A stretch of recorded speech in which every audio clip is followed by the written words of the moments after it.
Hello and welcome to the EDHRECast. My name is Joey Schultz and I'm joined as always by my fantastic co-hosts. First up, he has Planeswalk, even though that's an ability keyword that was discontinued. It's Matt Morgan.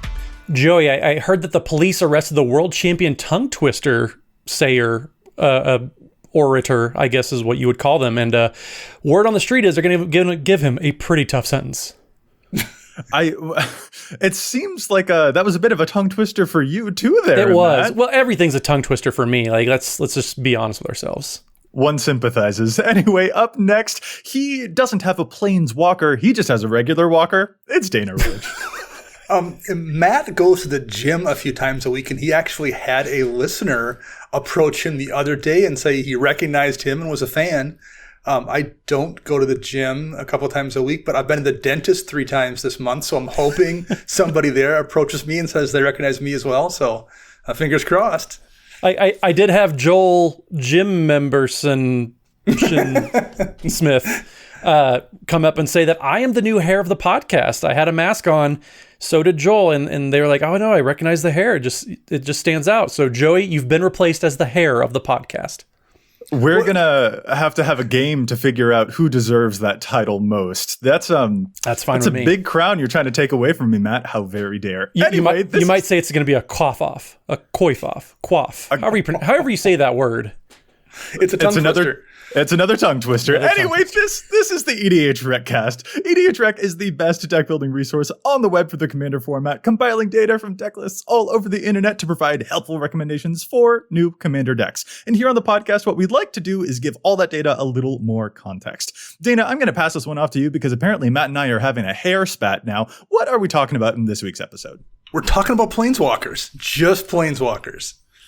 Getting a bit of a deep dive on Planeswalkers, the ins and outs of playing them. This is something that I know that you have a lot of experience with playing a Superfriends deck, but also sometimes when you see a Planeswalker across the battlefield, there are things that maybe you need to be aware of, or when you're thinking about building them, even just running 1 or 2 of in a deck. Planeswalkers can be a little bit complicated in EDH compared to one-on-one formats, so let's get into it. Of course, before we get to our main topic, we want to briefly pause and thank the folks at the Command Zone. They handle all of the post-production on our podcast, making it as awesome as it is, so thank y'all so much. And of course, we want to thank our sponsors for the show too.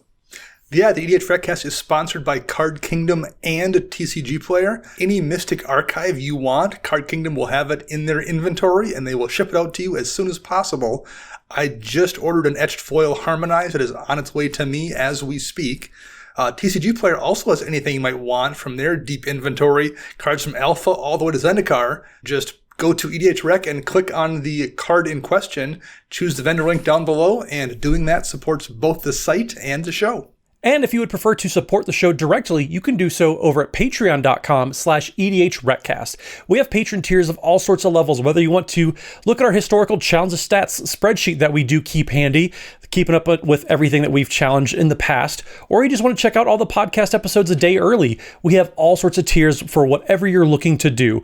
And we even have a very, very special tier where we thank a patron every single week just for being a patron, just for their patronage and supporting the show. So this week, we do want to give a very special shout out to Christopher Henley. Christopher, thank you so much for your support. We definitely appreciate it.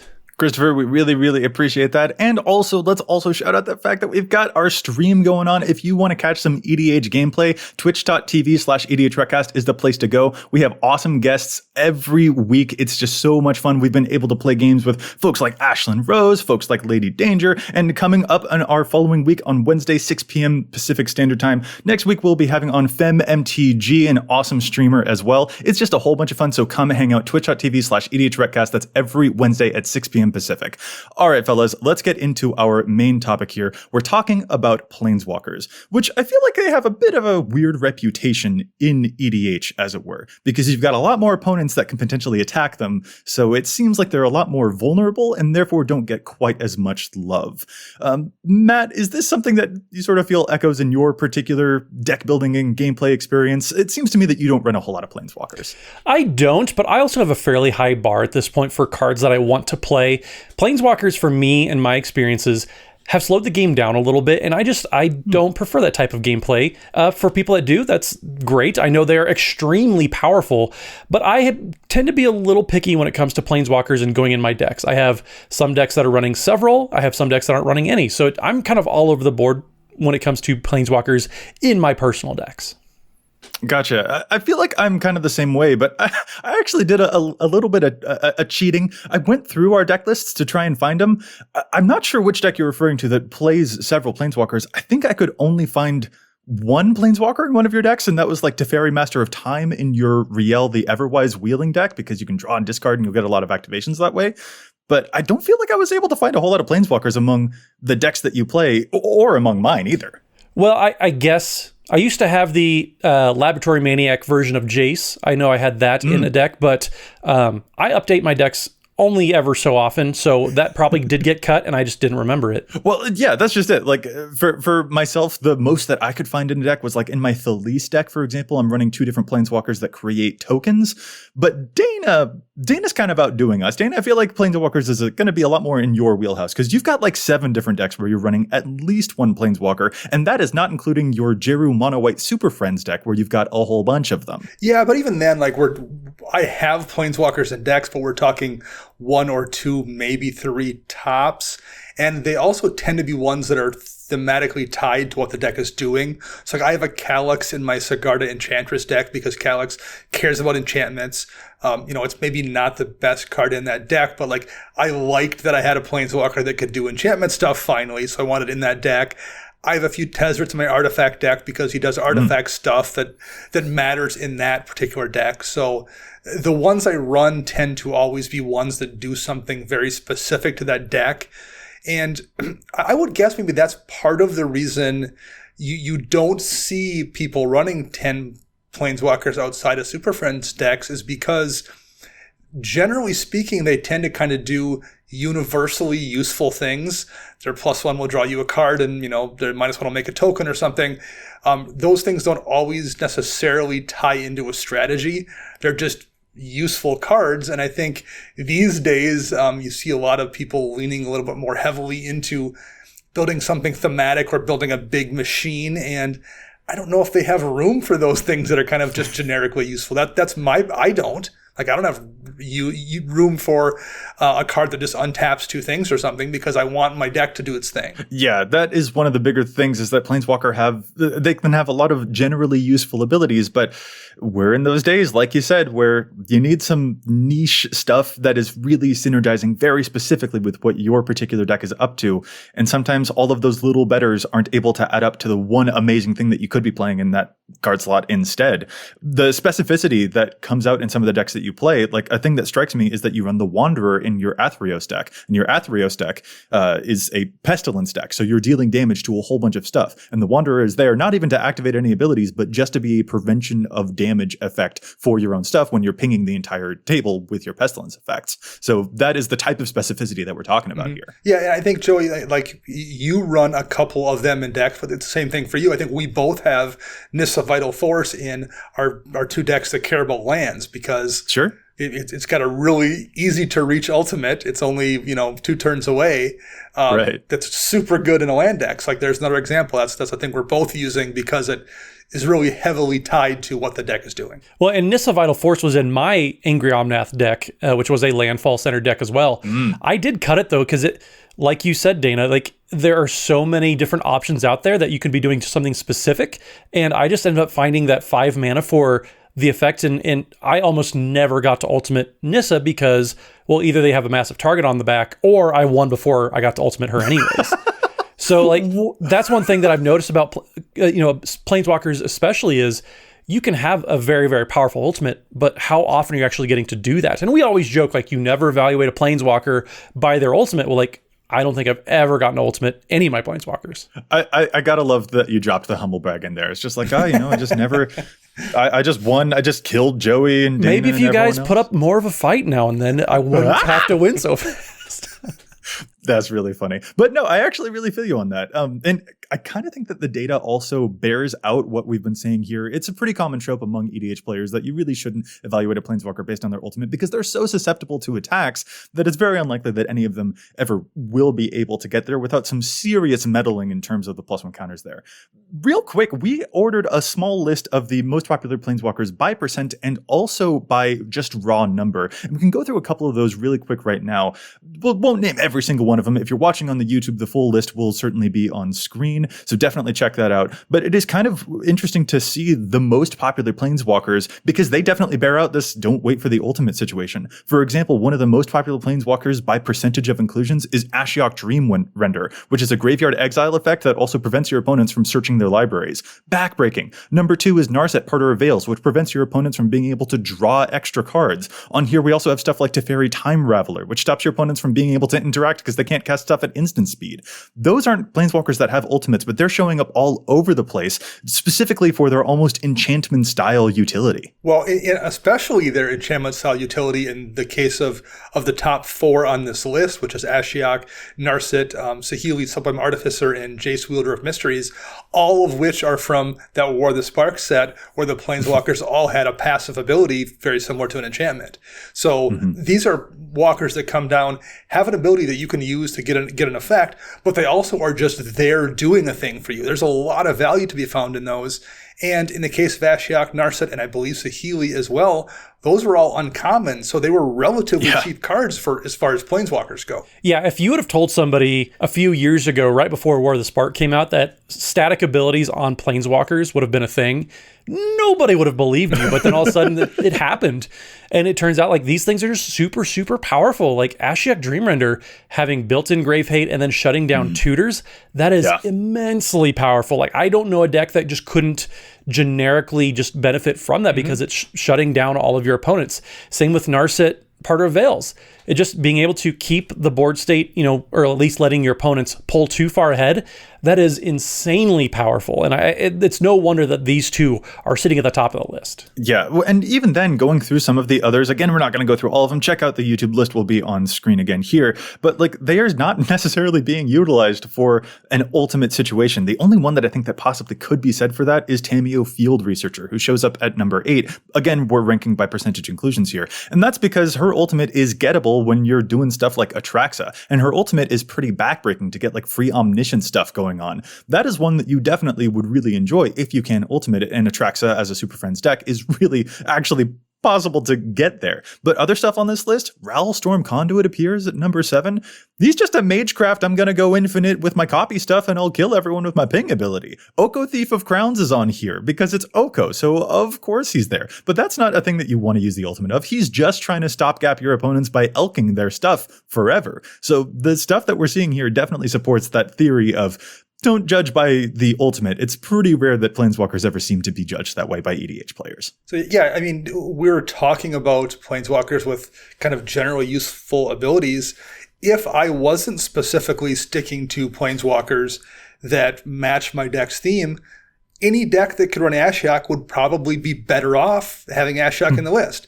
The same is probably true of Narset. Like any deck that could run Narset legally on a power level is probably better off without Narset in the deck. Like those are super powerful cards in almost any situation. So, clearly, like we've talked about how I want to stick to my theme, but people just aren't with those cards. And I completely understand why. They're just full stop fantastic. Yeah, well, and especially when you consider Saheeli Sublime Artificer and Raoul Storm Conduit, like they're already played in a pretty significant percentage of decks. I think with Magecraft coming out in Strixhaven, you're going to see those two specifically shoot up quite a bit because they have a pseudo Magecraft ability built into them already by being able to, with Raoul, you can ping opponents whenever you cast a spell. And then Saheeli, you're making tokens with every cast. So those two already have a kind of a Strixhaven type of mechanic that they printed years ago. And it helps, like we already pointed out with many of these, they were uncommons and rares. They're all like 50 cents to maybe a couple dollars at best.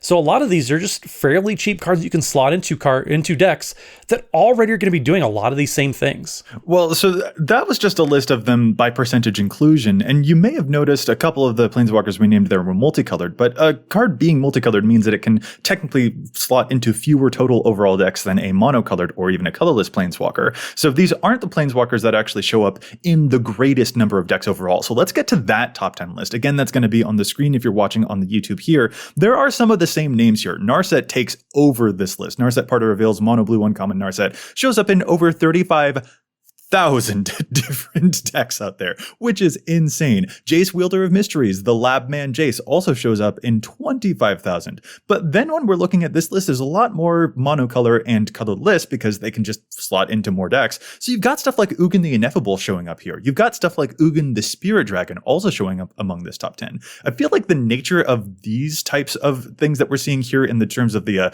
raw data as opposed to percentage inclusion, we're getting a little bit of a different vibe. Yeah, it's a little bit different. And looking at them, you can, probably guess why a lot of these are included. Things like Ugin the Ineffable is a way to get effectively draw in a deck that often doesn't have it. Ugin's pretty solid in a mono white deck or a red deck or a Boros deck. You can run it there and make those tokens that will generate you cards, as well as having a passive ability, as well as being, again, a relatively cheap card because it was from War of the Spark where there was a gazillion Planeswalkers and it was only a rare. So there's a logical reason why you see that card. Same with Ugin the Spirit Dragon. Being colorless, it can go anywhere, and it's removal on a stick. It's a way for you to deal with permanents that whatever your monocolor deck or something is that you couldn't otherwise deal with, Ugin can maybe solve that problem. I mean, Ugin's just a win condition. Let's be honest with ourselves. Sure. You get rid of the permanents by player removel as well. So that's how Ugin works. Yeah. But yeah, the raw numbers list, absolutely, it's very, very different. Outside a few all-stars. I'm surprised that Elspeth Sun's Champion wasn't on the total percentage, or at least eligible decks, but it is number 6 on the raw numbers. It's played in over 15,000 decks.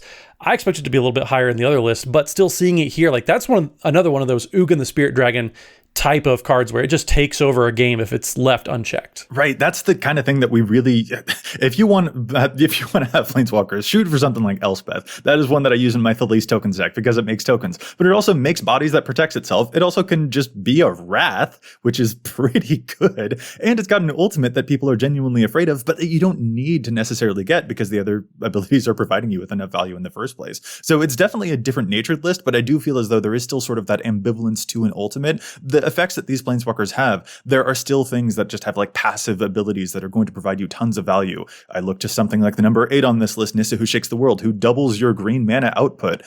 I don't care if she even has an ultimate. I just want to double the green mana output. Mono green decks are going berserk for that kind of thing. So we still do have that same ambivalence about ultimates going on in both lists. Well, if you paid attention to 60 card formats ever since Nissa Who Shakes the World came out, you would know that no Planeswalker needs an ultimate when you are doing all the things that Nissa Who Shakes the World does. That card absolutely took over Standard, took over Historic, took over any format that she's really dared to stick her foot in besides Commander, but she's still showing up in very, very strong numbers in a singleton format. Yeah. So those were just some of the most popular Planeswalkers, but let's go a little bit more. We're going to get a well-rounded feel about how Planeswalkers sort of interact in Commanders. Dana, tell us about some of the Commanders that most commonly use a Super Friends theme. That's a whole big type of archetype for a Commander where you've got just a bunch of Planeswalkers. That's the deck strategy. You've got so many of them that it's distracting your opponents. I'm pretty sure that we're familiar with a few of the most famous faces that helm Super Friends decks, but what other ones are we seeing that play Super Friends a whole lot? Well, we might as well mention the first one because it's the name everyone throws out there, and we've already mentioned it on this show as well, which is Atraxa, Praetor's Voice. Atraxa is head and shoulders above everyone else in terms of Super Friend commanders with just under 2,000 decks, and that's more decks than the rest of the Super Friend commanders combined. So that's the go-to. Number 2, 3, and 4, you're looking at Cisse, Weatherlight Captain, Golos, Tireless Pilgrim, and Nicol Bolas, the Ravager. And like I said, those 3 don't even come close to adding up to Atraxa's numbers. Yeah, and again, we're getting these numbers by using the formulas that we have on EDHREC that specifically filter out the Planeswalker sub-theme. When there are enough Planeswalkers, these register via EDHREC's formulas that this is a Super Friends dedicated deck. But some people may draw their line a little bit differently. This is what we're seeing here, though. Yeah, the 5 color is a really huge draw. Having access to as many Planeswalkers as you want seems to be a really, really important thing for commanders like these. Well, Atraxa, you just have to look at the card and you understand why Atraxa would be such a popular Super Friends commander.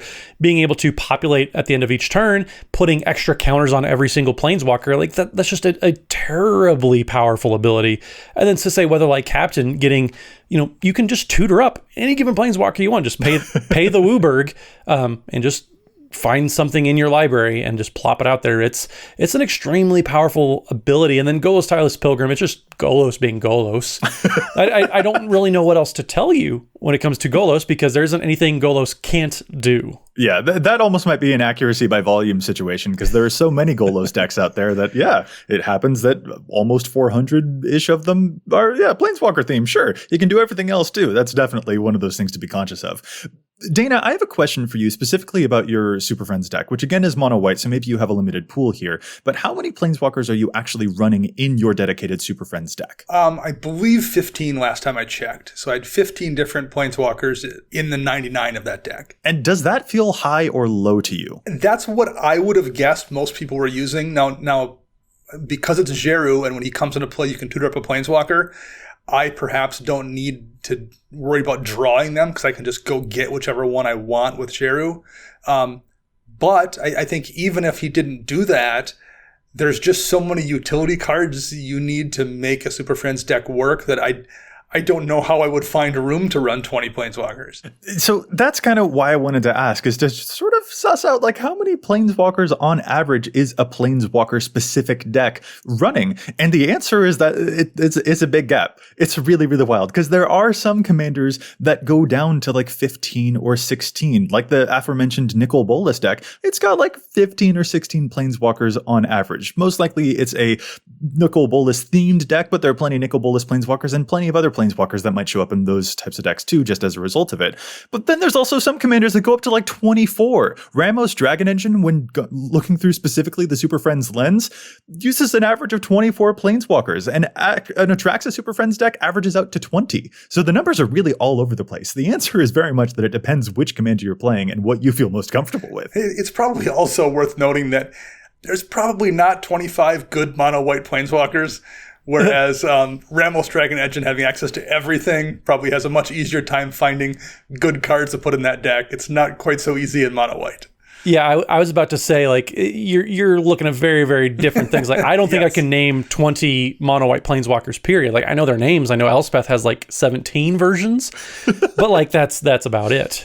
And they aren't all good. They're not all they're mostly super splendid. They're mostly good enough for that particular deck, which should tell you how slim the pickings get at times. Yeah, indeed. Yeah. But for a 5-color deck, that's not a problem you'll have. So I think the colors, you're totally right to point out that's got something. And you mentioned your commander there can go and find Planeswalkers. If you've got a Planeswalker in the command zone, such as the Nicol Bolas situation, that also probably frees up a little bit for you to have to pack the deck full of Planeswalkers. Something like Atraxa has to actually find them to play them and then to proliferate them. But if you've got more ease of access to them, then maybe you can afford to run fewer of them overall in your deck, because one of them will be there in the command zone for you instead. That is a really solid point, Joey. But I think what we want to do here is, since I am the hair of the podcast officially, crown was given to me, but I don't want to put the crown on too tightly because it'll mess up the hair.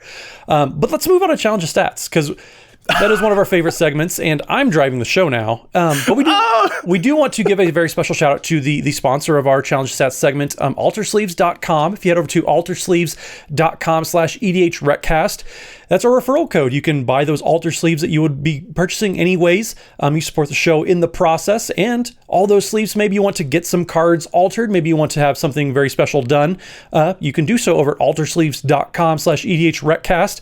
Awesome sleeves that are just going to mix up the art a little bit, maybe add a little flair, a little pizzazz. altersleeves.com/EDHRECast to do that. Matt, you put me in such a weird spot here. I'm very happy about our sponsorship, but I'm very upset with you for stealing my title of the hair. How dare you?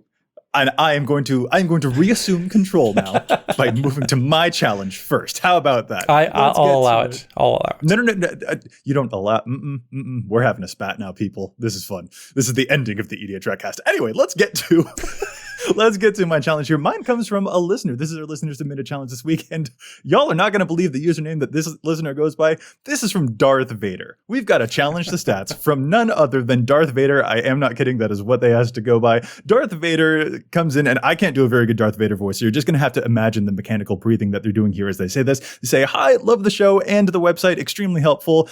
I've got to challenge Teysa Karlov, also known as Death Harmonicon, and the card Martyr's Bond, which only shows up up in 8% of Teysa Karlov decks. Martyr's Bond is the 6-mana enchantment that is basically White's version of Grave Pact. Whenever Martyr's Bond or another non-land permanent you control is put into a graveyard from the battlefield, each opponent sacrifices a permanent that shares a card type with it.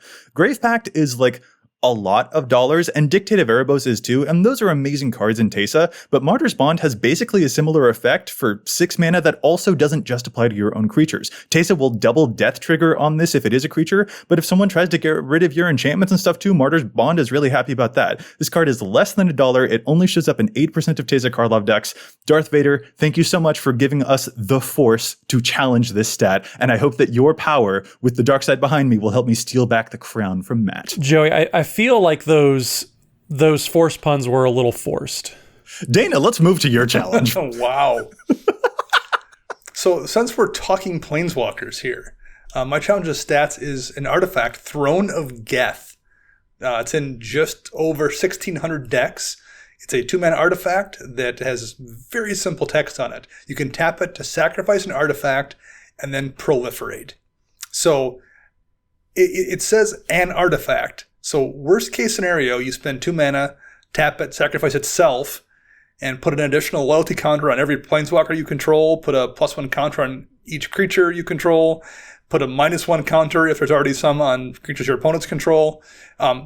That's the worst case scenario, and if you happen to have treasures lying around or mana rocks you're not using, you can use it for multiple turns, but I've found playing a Superfriends deck, having the ability to change the math that people see on the field is really, really powerful, because people tend to look at your Planeswalkers and try to count how long they have until it ults for them to figure out a way to deal with it. And being able to spend just 2 mana to put an extra counter on that Planeswalker is plenty often enough to throw everyone's game off and get you to the point that you need to be at to really do something devious. So I think it should be in more than just 1,600 decks. I think if you are playing a Super Friends deck, Throne of Geth is almost always going to be worth a slot. Sacrifice a treasure to get loyalty sounds like an amazing engine to me. Yes, it does. That's pretty brutal right there.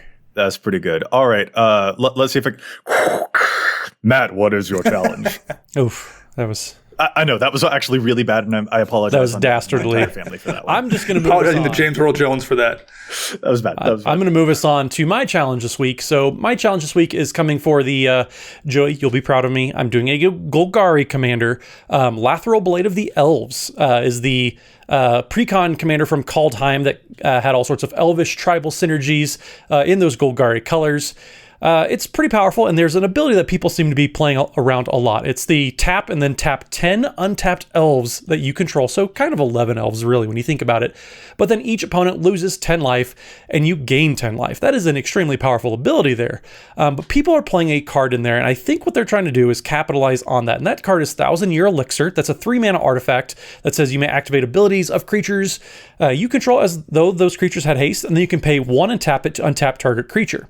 Now, the pseudo haste is nice, but I think in an Elves deck where you're having millions of mana anyways, like mana is not your problem. The first half of 1,000-Year Elixir is not really the card you want to be doing. So if they're playing it for the second ability to untap a creature, you essentially have to tap 20 elves to get at Lathril's ability twice.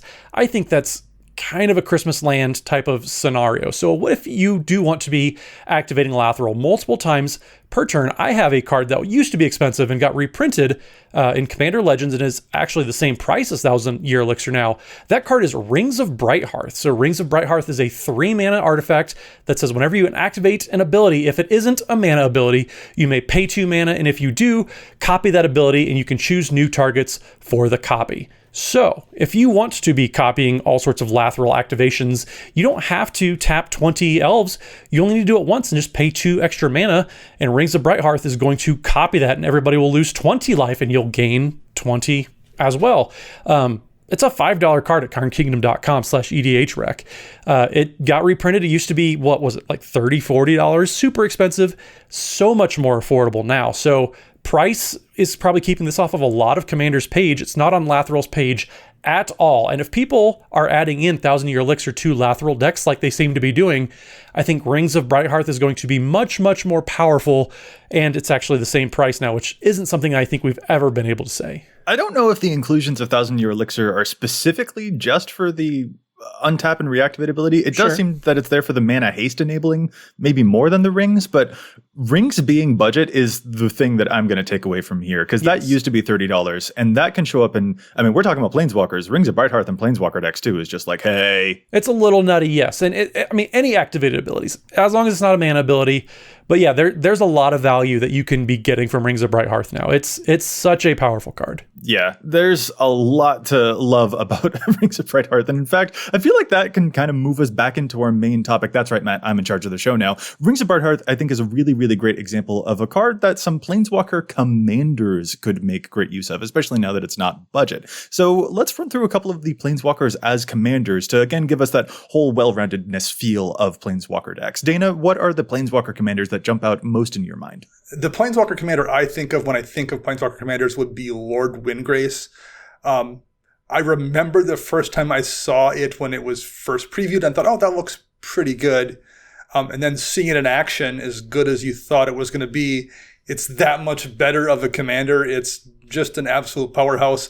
And if it wasn't for Korvald being Korvald, I think it would be probably the best option in Jund, just in terms of absolute value. So that's the first one that pops into my mind. Yeah, I have to echo that feeling too. I know there's others out there. I know Amanatu the Fate Shifter was one that had a lot of people excited just because it was a very unique design space with kind of the blinky shenanigans and setting up the top of your deck. And Estrid the Masked, actually, I had high hopes and I never got around to building it. It seems that a lot of folks kind of died off on Estrid the Masked being that Enchantress style type of deck, but then it seems like that deck kind of got figured out and people kind of cooled on having all of the untap, tapping, indestructible type of enchantment stuff going on in that Estrid deck. Estrid is a very interesting story for sure, because the fact that she can untap your enchanted permanents lent her, unfortunately, into a bit of a stacks approach where you can play stuff like Stasis to prevent other people from untapping while you are totally able to do so. And so, in a weird way, that Planeswalker deck did kind of devolve into not being an Enchantress deck. And sorry, did I say Planeswalker deck? That Enchantress deck turned out to not be an Enchantress deck. Just slightly tuning up that deck turned it into something completely different. And unfortunately, that's sometimes the case for a couple of other Planeswalkers as commanders out there too. Teferi Temporal Archmage, the mono blue Planeswalker as commander Teferi, is very famously a combo deck as well. So there is sometimes that situation that goes on with these Planeswalkers as commanders where they can accidentally, oops, I broke something going on with them. Yeah, I mean, I wouldn't hate to see some of the commanders that have the partner ability. Jessica Thrice Reborn and Teferi Doom of Fools, both of them seem to have a lot of potential to pair up and not do anything overly oppressive or unfun to play against. I mean, Teferi can do some pretty powerful things, but also has to get ramped up. So I am a little hopeful that maybe they get a little bit more play. Just having partner and being able to splash a color, that seems to be interesting enough, and we'll see how much people latch onto that too. What's interesting to me is that the monocolored Planeswalkers as commanders that we got from a long time ago, their data just has not held up very much. Duretti Scrap Savant is one of the only of those that has really maintained any degree of popularity, and the other ones have just really fallen behind. So I think folks are really excited to see more from this design, but it also seems like people want more colors to be able to do stuff with, because the monocoloredness of those commanders is just not helping them out in the numbers department. So I think there's two factors there, Joey. I think number one, they're monocolored, so like you said, that does hold them back a little bit, and it does put kind of a speed bump on their power. And number two, most of them, for the most part, were kind of brewed relatively conservatively in terms of how they're put together. Yes, Teferi, with the advent of Chain Veil, can go infinite relatively easily, but Freyalace, Obnix, and Nahiri in particular weren't that strong compared to some of the things that came later. So they're limited in a couple of different ways, and that doesn't scare everyone away, but it does scare enough people away. Well, and when you say these had to be monocolored just to limit their power cap, I think it was more to like keep them in check, because we've seen if you give a legendary creature more colors, that just opens up more options, more powerful options too. So like if we had Duretti Scrap Savant that had blue and red, as we saw a lot of just artifact centered legendaries back then, I think the deck would have been extremely more powerful and probably maybe a little too much. So I think having these limited a little bit, yes, it stinks that like Obnixilus of the Black Oath and Nahiri the Lithomancer did kind of get caught by the wayside with that, but I think it kind of kept a couple of them in check as opposed to having 2 colors on them. Well, to go the other way with that, Matt, the same thing is probably true. How much stronger would Duretti be if he was multicolored? We wouldn't be saying the things about Lord Windgrace we're saying if it was a mono-black, mono-red, or mono-green commander either. I do agree with that. Access to those colors makes a massive difference. So here's the thing that's kind of interesting to me when it comes to the topic of Planeswalkers as commanders is the cards that you can run in a deck where your commander is a Planeswalker that would help enhance specifically the fact that it is a Planeswalker. The rate of play that Doubling Season will show up in any of these green-inclusive Planeswalker as commander decks, for instance. Or the card that Matt mentioned earlier, Rings of Brighthearth. That was priced out of most players' hands for a really long time until it finally got reprinted. Is Rings of Brighthearth the kind of thing that might show up more now because it can double up some of those activations from your Planeswalkers? Or is that maybe not the kind of thing that we'll see after all? For example, with the exception of the combo decks like Estrid and Mono Blue Teferi, the Chain Veil isn't super popular in any of these other Planeswalkers as commanders. It shows up here and there, but it's not a go-to for any one of them. Is that the kind of destiny that we'll see for Rings of Brighthearth as well, now even that it's easier to access? Matt, what do you think? I mean, I think if you're playing, let's say 10 activated abilities, and that includes Planeswalkers that you might want to be copying, Rings of Brighthearth is a card you absolutely want to be playing. Like I mentioned it, for if your commander has an activated ability, you can be copying that and doing a lot more. If you have Planeswalkers in there, if you're playing a Super Friends deck, Rings of Brighthearth is just chock full of value. I think 2 cards that just are absolutely powerful to begin with, but if you had more Planeswalkers as commanders, Nevinyrral's Disc and Pernicious Deed, those 2 cards are just board wipes on a stick. They're just those, what do you call them, Joy? The Snakebite cards? Rattlesnake cards. There we go. Just like cards that sit on the battlefield. They discourage people from doing anything because it's going to bite them if they come too close. Those cards are very specifically do not destroy Planeswalkers. And so just being able to blow up the board and have your commander sitting around with anything else that you have going on that doesn't get destroyed, that's extremely powerful and an extremely big power swing when it comes to the momentum of the game. One that jumps out at me here a little bit is the Elder Spell from War of the Spark. It's 2 black mana for a sorcery, and you can destroy any number of target Planeswalker cards. And then you can choose a Planeswalker you control and put 2 loyalty counters on it for each Planeswalker destroyed this way. I'm not running it right now in my Vela deck that has a handful of Tezzerets, in large part because I play you 2 every week and you don't run very many Planeswalkers. So it was dead a significant amount of times in my hand. However, when I was playing like out in the wild and encountered Planeswalkers more frequently, that card just won me games in more times than I can even count. If I had a Tezzeret in play and someone had a Planeswalker out, oftentimes there'd be like 2 or 3 in play. For 2 mana to kill 3 Planeswalkers and then just ult my Tezzeret was amazing. It's like that is a card that not only works defensively to deal with other people's Planeswalkers.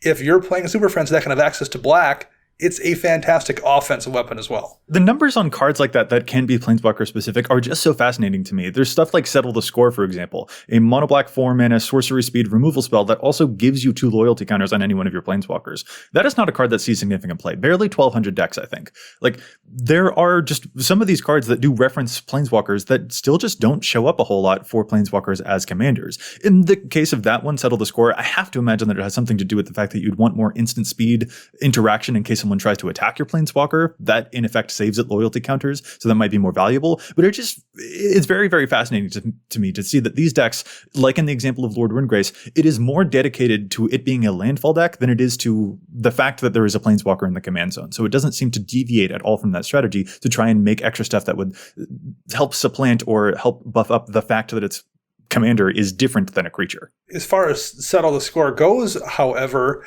if I was playing like some kind of a mono black Liliana deck or something with, 8 or 9 Lilianas in it, I would absolutely run that card.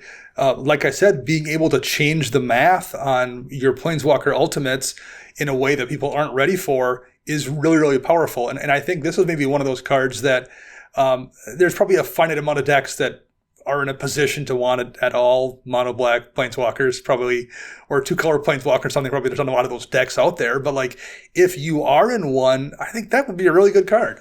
I would run it for sure. It strikes me as the kind of thing like, ooh, is this underplayed, or is there a good reason that these cards aren't showing up? But like, there's a lot of stuff that these things can totally do.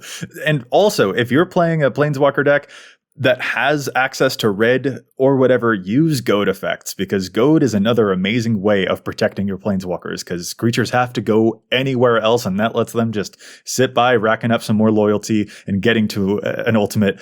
I highly recommend goad if you've got a lot of them. I do not recommend that, because if you've watched our streams at twitch.tv/EDHRECast, you'll know Joey has used goad to make sure his Liliana Dreadhorde General does not get attacked, and that is a card you must attack the turn that it comes down. You don't have to do that. You can attack elsewhere. Look over there. It's fine. If listeners and viewers of the stream could attack Liliana, I would encourage them to. That's how bad that deck gets. So yes, goad effects are extremely potent if you're playing Super Friends decks. I will agree with you on that. Well, one more card I will point out in terms of like changing the math that I don't know if it sees enough play either is Plane-Wide Celebration. From War of the Spark as well. And, maybe it's not obvious why it's so good at first, because it is 7 mana, and 7 mana cards should do something pretty phenomenal. You choose 4 modes, and you can choose the same mode more than once. So you can make a 2/2 citizen creature token that's all colors. You can return a permanent card from your graveyard to your hand. You can gain 4 life. Those are all, I guess, fine things. But you can proliferate. So that means for 7 mana, you can proliferate 4 times. And if you're playing any kind of a Super Friends deck with access to green, that probably means you can just then ult every single Planeswalker you have out. That's going to win you the game. Like, if this is a card that you draw and there's Planeswalkers on the battlefield in front of you, you're going to win. And I think that card should see way more play in decks that can run it and have, some amount of Planeswalkers, whether it's 10, 12, 15, enough to call it a Super Friends deck. I think that card's a bomb. That one's pretty intense. I also got to give a shout here to Spark Double, which can enter as a copy of your Planeswalker commander with an additional loyalty, and it will unlegend itself so that you can have both of them out. I mean, if your Planeswalker commander is good enough to be in your command zone, it's probably good enough to have another one by its side. Yeah, definitely. I've never not seen Spark Double cast in a way that didn't make me go, oh, come on. Like, it always elicits that reaction. It's a really good card. Yeah, I every time that I see Spark Double, I'm just like, I am bewildered at myself for not playing it more in my own decks. Because like, if there's a card that you're putting in your deck, chances are you just want another version of it or another copy of it. And that is exactly what Spark Double does. So Spark Double is just so versatile. It's crazy. If you're playing a Planeswalker deck and you have blue, just probably find room for it. Now, there is also, I feel, we've got to shout out a PSA here about stuff that you probably shouldn't pair with your Planeswalker as commander or with your Planeswalker-centric deck. There are some cards that can shut off combat in a certain way, but Matt, tell us a little bit about your feelings on Ghostly Prison and Propaganda.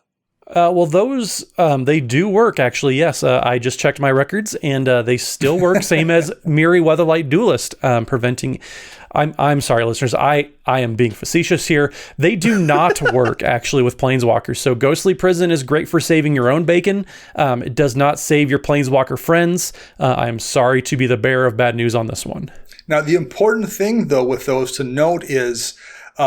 you don't have to mention that until it's too late. When someone plays Ghostly Prison Propaganda and thinks their Planeswalkers are safe, you just let them think that until you swing through and they say, well, did you pay your 2? And you can say, no, I didn't. I feel like on one side of me, there's the nice salt of the earth, down to earth kind of guy who wants to make sure that people are all caught up and that everyone's having a good. And on the other side of me is Extus Auric Overlord, who's here to invade and just like cause all of the chaos over here. Is just like, ooh, I will be opportunist and I don't have to tell you that this card doesn't work the way it normally does within the rules. Like, come on, Dana. It's on the card. It's right there, easy to read. Reading the card explains the card, as they say. Well, I'm going to make sure that you explain the card for me when we play games. How about that? And I will actually throw an addendum out there to this as well. There is a old black propaganda effect called Koskin Falls. That's an enchant world. No creature can attack you unless its controller pays an additional 2. So it's very similar to propaganda. Same thing there. Like, that doesn't work either. It protects you from creatures but doesn't save your Planeswalkers. So if you are playing Koskin Falls out of homelands, same thing applies there. And Dana with the most Dana of cards to bring up in every single moment. The Homelands, Koskin Falls. Right? This guy. But yeah, no, if you are trying to hold off people from attacking your stuff, you'll need to opt for, there are a few other ones. I think Sphere of Safety, for example, does specifically reference Planeswalkers as well, but most of them just don't. So either goading people, like I said earlier, Matt, I'm not sorry about it. That is a great way to make sure that folks can't hit your Planeswalkers, or you can shut down combat completely with effects like Peacekeeper, which is probably very expensive, but it does stop people from attacking your Planeswalkers, which is really their biggest weakness. I mean, Planeswalkers being attacked, especially early, that is the place in the game where the Planeswalkers can stumble most. Sometimes they're pretty expensive, they're tough to get down, and when they're only down one at a time, they can be pretty attackable. But it's not always the case that you're able to keep up with them, and sometimes you need a little bit of extra help to be able to keep up with them. So Dana, I feel like this is also something that we want to pass it back to you to kind of round out the show when we're exploring all of these different facets about Planeswalkers. How the heck do we deal with them when they're across the field from us? What are some weaknesses that you spot for Planeswalkers and things that really wreck your day when you've got a whole bunch of them in play, even just the one-offs that you play in your deck, or when you're piloting a Super Friends deck? What gets on your nerves there? You definitely have to watch for flyers. That makes a huge difference, because that can make those Elspeth Sons Champion soldier tokens that you make that make you feel so safe don't do any good if the person has a couple of one or two flyers that can just go over the top. So that's one thing I kind of keep track of in my decks if I'm playing Planeswalkers, is how easy it is to protect those Planeswalkers.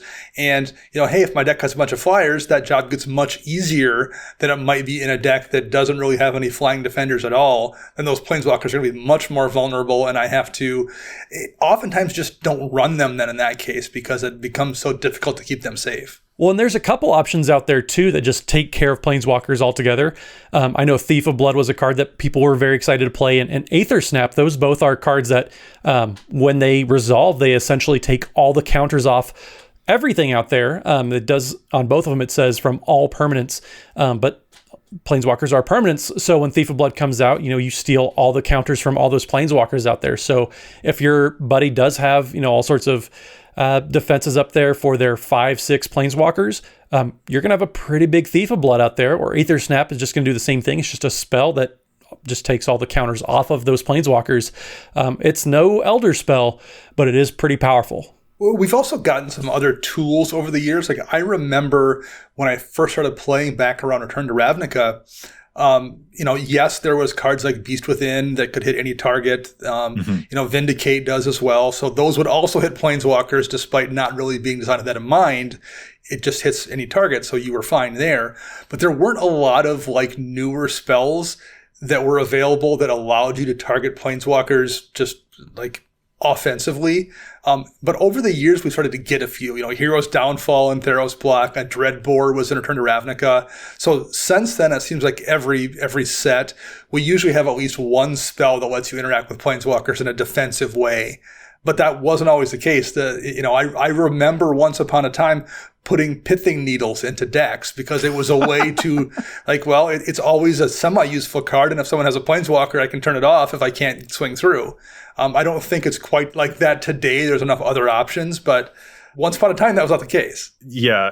So the generous gift and the Beast Within stuff that you bring up there, that feels to me like, especially one of the cruxes that I feel is most important, is that is one of the reasons why it's so important to have a diversity of removal. Not everyone's going to be playing a card like Aether Snap. It's pretty narrow in some cases. It might just be a dead card in your hand for some games. So it feels maybe sometimes awkward to devote a card slot to that. I mean, heck, there are still folks out there who do not play Graveyard Hate, and Graveyard manipulation is way more popular than Planeswalkers showing up in decks. But stuff like Beast Within and Generous Gift being able to hit a rogue Planeswalker in addition to a problematic enchantment or a problematic artifact or destroying a creature, that feels like just such a huge key, is priming your removal to be able to take care of that in some way. Yeah, the quality of life in that regard has definitely gotten better. But I do think in the world we live in EDH these days, in some of the super strong Planeswalkers we looked at, I think that is something you do need to bear in mind for your deck. You need to take a look at it and know, okay, if I'm playing a Super Friends deck or even a deck with just a few good Planeswalkers, do I have ways I can get through? Because you don't always. And if you don't, you probably need to find some way to fix that. Well, and looking at how your deck loses often gives you some insight on how to sculpt your removal. If Ashiok Dream Render is a card that you just absolutely cannot beat because you're Joey as a Necromancer, myself Schultz, and you play a lot of graveyard decks, having some sort of removal, just maybe 2 or 3 cards that also say, creature or planeswalker as part of the removal package, that's going to help you not lose at least so many more games out there, because there's a card type out there that you just really struggle with. Elspeth, Sun's Champion is a card that pretty much any of my decks struggle with because it's a board wipe on a stick.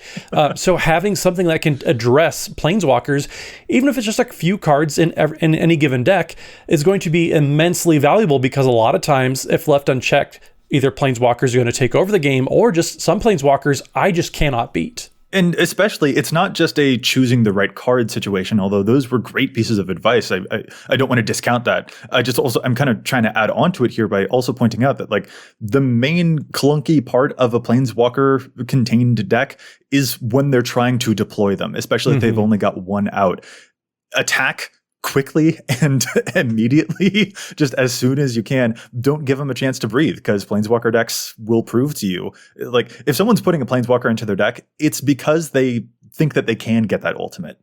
And that is something that you should not allow them to get the chance, if at all possible. So there is that clunky space of time when they are trying to deploy the Planeswalker, and next turn they'll hit that Plane-wide Celebration. So being aggressive towards whatever that player is doing early, even if it's before they've gotten the Planeswalkers out, is probably going to end up being one of the keys to victory there, because you just can't take the pressure off. You can't let up on that gas, because they will hurt you if they get the chance to spiral into that late game. Yeah, the hallmark of the Planeswalker decks and the Super Friends is they're going to get more value out of any given card than you are. They're going to snowball out of control, so making sure they don't start rolling downhill is absolutely paramount to beating any Super Friends deck. But then again, there is one more piece of quote Planeswalker hate that we could mention here too, and I wish it wasn't such an expensive card, but it's really hard for even Dak Faden, the greatest thief in the multiverse, to steal an Immortal Sun, which stops Planeswalker activations in addition to giving you a bunch of good stuff. Yeah, I mean, it's just a good card. Like that's an example of a situation where you don't care if there's Planeswalkers out. That card generates so much value that's just a bonus on it.